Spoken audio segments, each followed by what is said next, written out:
là que nous défendons.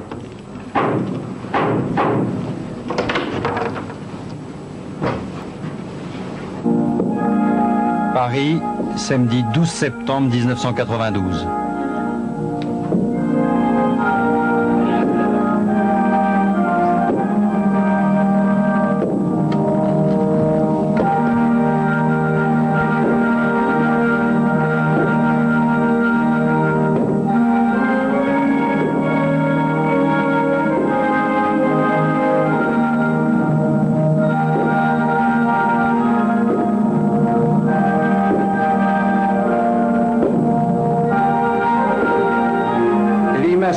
Prennent leur réflexion dans le silence de leur temple, eux, loin des bruits de la vie, loin des bruits de la rue. C'est pour ça que nous nous assemblons dans nos temples, et comme nous disons, à couvert, et que les portes de nos temples sont strictement et hermétiquement fermées. Oh! Assis! Mes bien-aimés frères et sœurs, je déclare ouverts les travaux blancs au sein de la respectable loge Soleil de Lutèce numéro 2 au Zénith de Paris. La Grande Loge d'Orient et d'Occident est une obédience franco-américaine. Exceptionnellement, le grand maître a accepté de nous ouvrir les portes de son temple. Cette tenue est la cérémonie de rentrée qui a lieu chaque année. Les francs-maçons de cette obédience sont traditionnellement beaucoup plus ouverts que leurs frères des organisations françaises. La Grande Loge internationale d'Orient et d'Occident permet aux femmes devenues sœurs de travailler en toute égalité de droits et de devoirs avec leurs frères les hommes. Chez les francs-maçons, tout est symbolique. Le compas, l'équerre, le fil à plomb sont les outils des compagnons. Nous allons construire le temple éternel. C'est l'héritage des bâtisseurs de cathédrales au Moyen-Âge.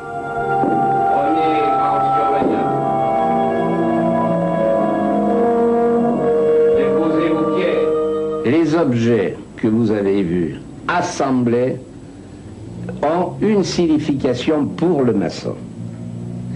Et lorsqu'ils sont dissociés, ce sont des objets ordinaires. C'est ce que vous appelez des objets muets. Voilà, les symboles sont devenus muets.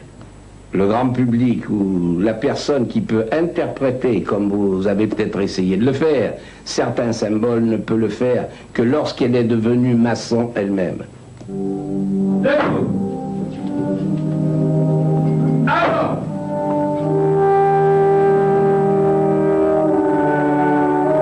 Faites les cérémonies. Remplissez votre office.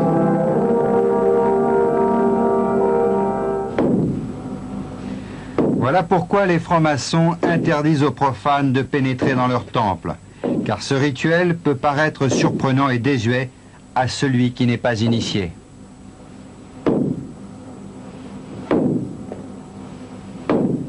Tous les maçons du monde entier pratiquent le même pas lorsqu'ils entrent dans un temple.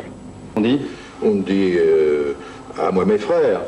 Oh bah, c'était un cri, à moi les enfants de la veuve, qui était un cri connu d'ailleurs, qui permettait aux francs-maçons de se retrouver et permettait de dire il faut que nous nous aidions les uns et les autres. Est-ce que ça se passe encore? Non. D'ailleurs, moi, par exemple, je ne vois pas quel péril il peut y avoir, mais je serai à la tribune du Sénat et je me sentirai menacé. J'irai écouter mes frères, il me semble que je suis en péril.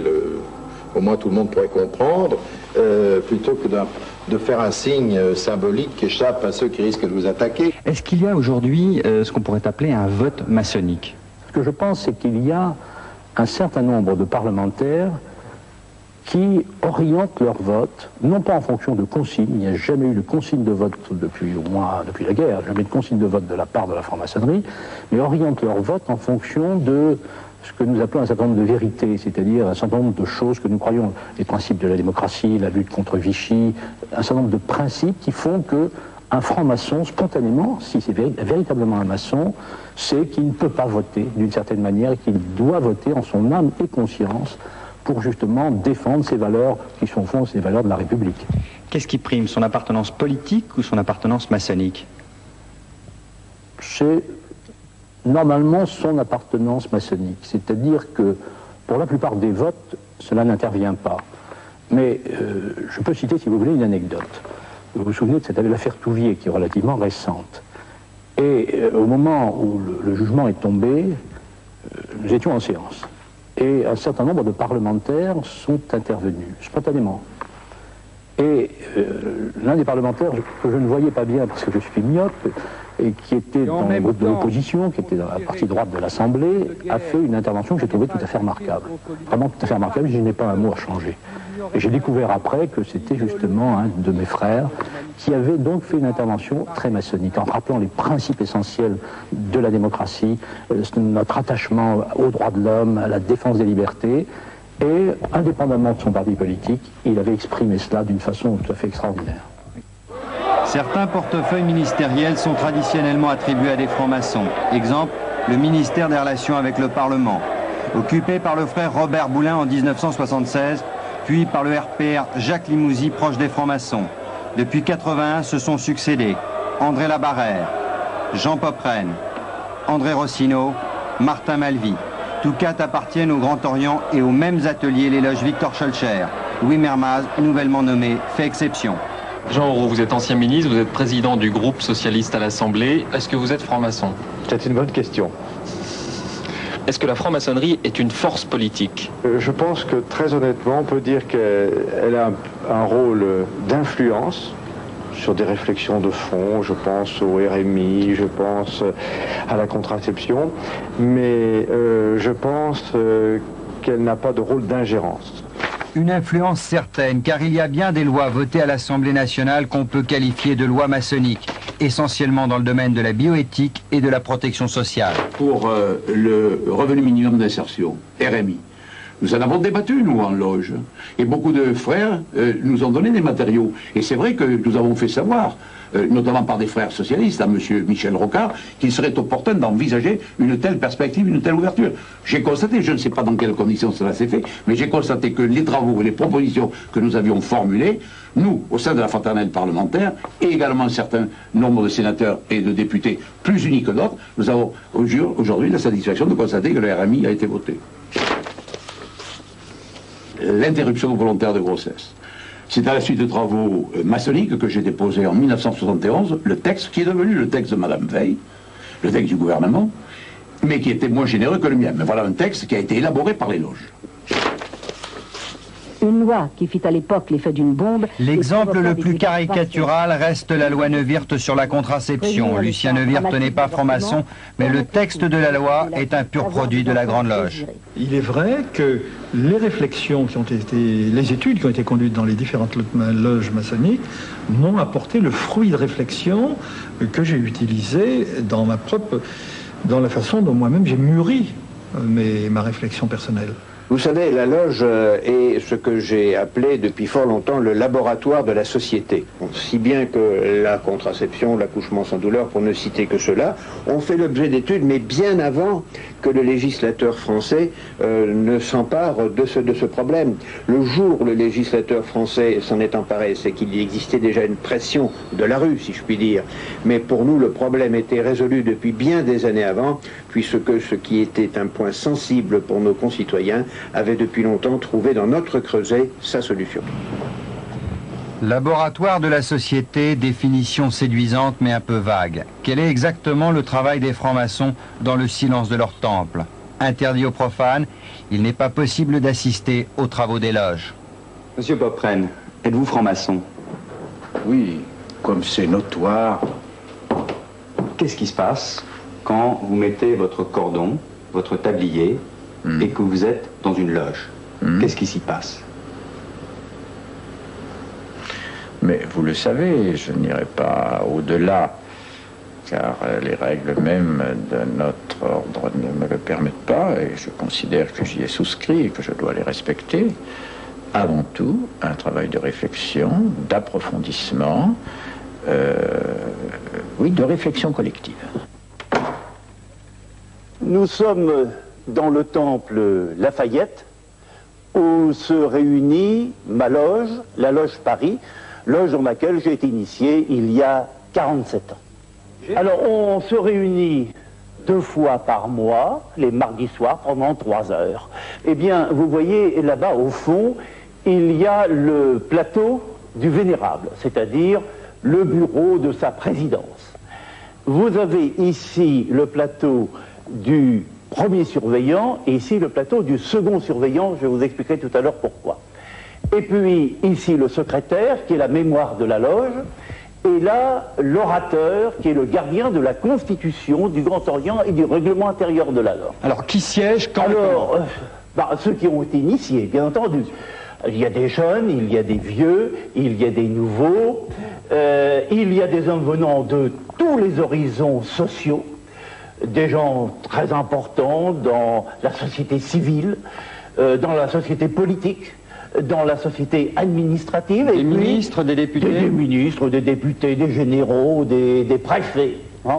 Et puis aussi des gens tout à fait modestes, des commerçants, des petits employés. Cette année, les 700 loges du Grand Orient planchent sur une question, c'est la question B. Dans un monde en mouvement, la franc-maçonnerie peut-elle et doit-elle évoluer? Question adoptée par l'Assemblée Générale du Grand Orient en septembre dernier, mais les sujets ne sont pas toujours aussi neutres.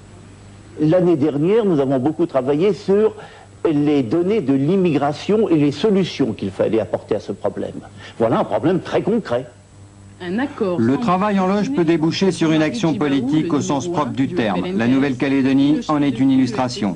1988, le Caillou est au bord de la guerre civile. Dans les temples, à Paris et à Nouméa, les francs-maçons sont à l'œuvre et les frères ne se contentent plus de réfléchir. Jean-André Fauché, historien de la franc-maçonnerie, s'est souvent rendu sur place. Il y avait, dans un moment où les différentes communautés ne se connaissaient plus, ne se fréquentaient plus, il y avait des Kanaks et des Caldoches qui continuaient à se voir régulièrement et à fraterniser. Où ça, dans les temples? Dans les temples, dans les temples. Et alors, chacun, au poids de sa propre communauté, a joué la poursuite du dialogue, la poursuite de la fraternisation. C'est-à-dire qu'on peut dire que les responsables politiques qui se sont servis de la maçonnerie pour cela, qui n'étaient d'ailleurs pas tous francs-maçons, ont trouvé l'appui des francs-maçons pour jouer ce rôle. Et on peut dire que si la guerre civile n'a pas éclaté, ne s'est pas développée en Nouvelle-Calédonie, c'est grâce au rôle joué par les membres des loges. Ce que vous sous-entendez, c'est que les leaders de Nouvelle-Calédonie étaient pour certains maçons. Pour certains maçons. Jean-Marie Tjibaou? Tjibaou, je puis vous affirmer qu'il ne l'était pas à l'époque où je l'ai bien connu. Jacques Lafleur? Non, ça, je n'en sais rien. Je ne peux pas vous le dire, j'en sais rien. Jacques Lafleur n'est plus franc-maçon, mais il fut initié au Grand Orient. D'ailleurs, Roger Leray, ancien grand maître du Grand Orient, fait partie de la mission envoyée par le gouvernement Rocard. Une contribution déterminante au règlement de la paix et qui aboutit à la fraternelle poignée de main des frères réconciliés. Non, cet argument est le plus... La franc-maçonnerie n'est donc pas seulement un laboratoire d'idées. De là à s'imaginer qu'elle contrôle des hommes et des partis, il n'y a qu'un pas vite franchi pour ceux qui l'accusent de comploter. Le Parti radical fut le grand parti maçonnique de la Troisième République. Aujourd'hui, 70% des adhérents sont francs-maçons ou très proches. Lors de son dernier congrès, il y a 3 semaines à l'hôtel Nico, les francs-maçons du Parti radical annoncent à la vue de tous leur réunion, la fraternelle IRAM. Même endroit, même moment et pratiquement même personne, est-ce que c'est pas un congrès bis?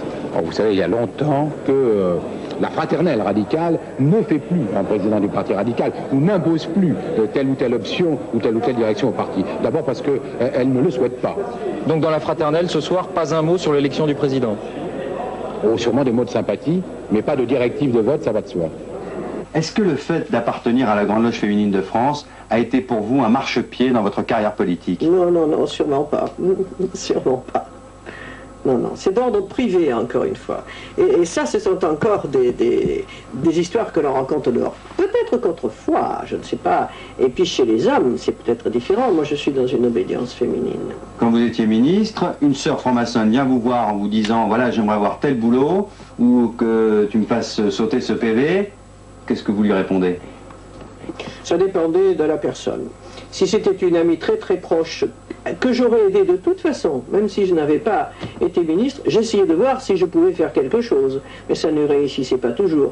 Si c'était quelqu'un que je n'avais jamais vu auparavant, ça restait quelqu'un d'étranger. Mais ceux qui veulent entrer sur un calcul, en se disant ça va m'aider dans ma carrière, cela, je peux vous dire, ils se plantent.